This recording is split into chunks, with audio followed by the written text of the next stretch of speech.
Assalamualaikum warahmatullahi wabarakatuh. Perkenalkan, nama saya Fadila Uzli Fatimasna dengan NIM 21104060023 dari Prodi Pendidikan Kimia. Kali ini saya akan menjelaskan tentang peran perempuan dalam pencegahan dan pemberantasan korupsi. Simak videonya dengan baik ya. Peran perempuan dalam pencegahan dan pemberantasan korupsi. Apa sih yang dimaksud dengan korupsi itu? Kata korupsi berasal dari bahasa Latin, yaitu corruptio atau corruptus. Selanjutnya, dikatakan bahwa corruptio berasal dari kata corrumpere, suatu bahasa Latin yang lebih tua yang artinya busuk, rusak, menggoyahkan, memutar balik, dan menyogok. Sementara itu, menurut KBBI, korupsi adalah penyelewengan atau penyalahgunaan uang negara atau perusahaan dan sebagainya untuk keuntungan pribadi atau orang lain. Menurut Undang-Undang Nomor 20 Tahun 2001 tentang Pemberantasan Tindak Pidana Korupsi, terdapat 7 jenis korupsi, yaitu terkait keuangan negara atau perekonomian negara, suap menyuap, penggelapan dalam jabatan, pemerasan, perbuatan curang, benturan kepentingan dalam pengadaan, dan korupsi terkait gratifikasi. Faktor penyebab korupsi ada 2, yaitu faktor internal dan faktor eksternal.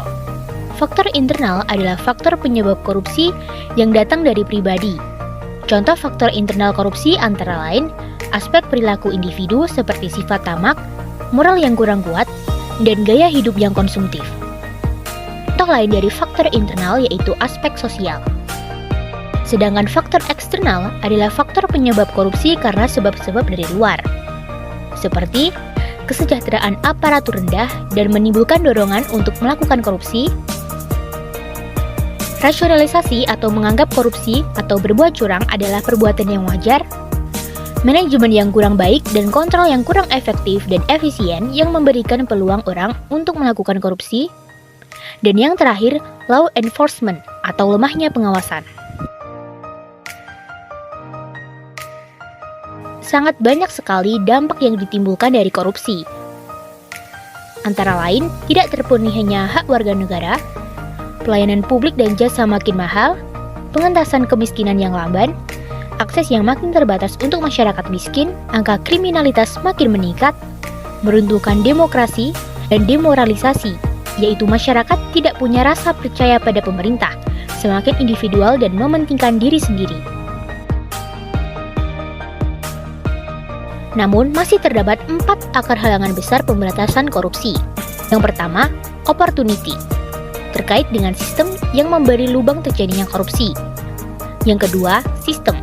Saat sistem pengawasan tidak ketat, orang akan mudah memanipulasi angka dan berlaku curang.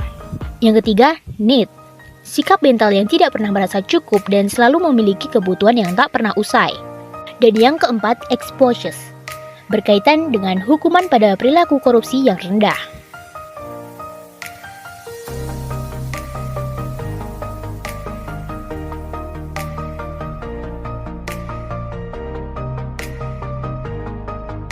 Perempuan merupakan kelompok yang paling rentan menjadi korban, pendukung, maupun pelaku korupsi. Dalam perbincangan-perbincangan publik, sering kita dengar bahwa perempuan sering dituduh menjadi alasan mengapa laki-laki melakukan korupsi.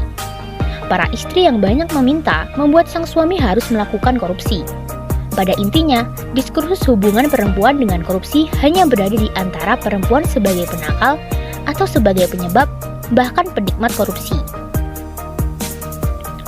Ketidaktahuan atau kurang lengkapnya pengetahuan tentang modus-modus korupsi membuat perempuan belum sepenuhnya mampu mengenali peluang-peluang munculnya tindak pidana korupsi.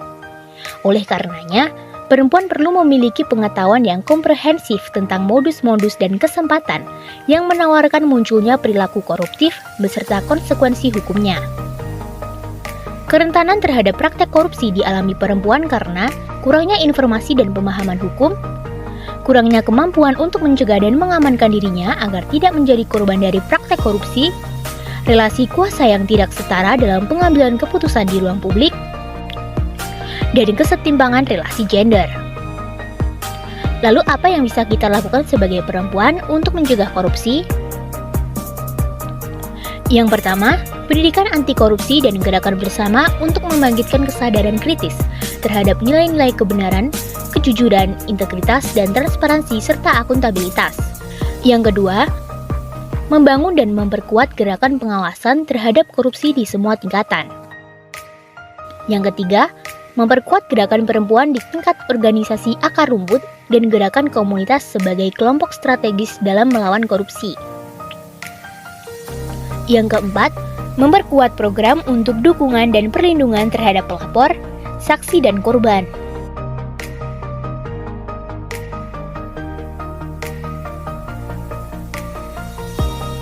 Salah satu upaya pemerintah untuk mencegah dan memberantas korupsi di lingkungan perempuan adalah dengan menghadirkannya gerakan SPAK, yaitu Saya Perempuan Anti Korupsi. SPAK adalah kampanye anti korupsi melalui gerakan sosial dengan aktor utama perempuan yang merupakan terobosan pertama dari Komisi Pemberantasan Korupsi. Kajian KPK menunjukkan bahwa perempuan memiliki peran penting dalam pembentukan karakter di keluarga dan masyarakat. Di dalam keluarga, perempuan berperan secara simultan sebagai ibu dan istri. Peran perempuan dalam masyarakat pun diperhitungkan untuk menyelesaikan masalah-masalah sosial.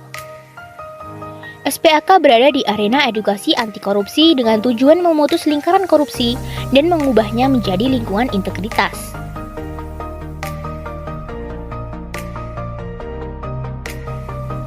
Aksi perempuan dalam mencegah dan memberantas korupsi. Yang pertama, buat rencana aksi aktualisasi nilai-nilai anti korupsi dalam pelaksanaan tugas sehari-hari. Yang kedua, identifikasi tugas dan sistem pelayanan yang rawan terhadap praktik korupsi dan upaya perbaikannya. Yang ketiga, buatlah status atau quotes pada media sosial kita tentang anti korupsi. Sebagai warga negara, kita harus melek politik dan melek korupsi. Yakinlah bahwa sekecil apapun usaha yang kita lakukan untuk membangun kebudayaan anti korupsi akan berkontribusi positif terhadap perubahan dinamika sosial warga negara yang lebih baik. Yakinlah perempuan mampu mengambil peran dalam pencegahan korupsi. Katakan tidak untuk korupsi. Karena kekuatan perempuan, inspirasi perubahan.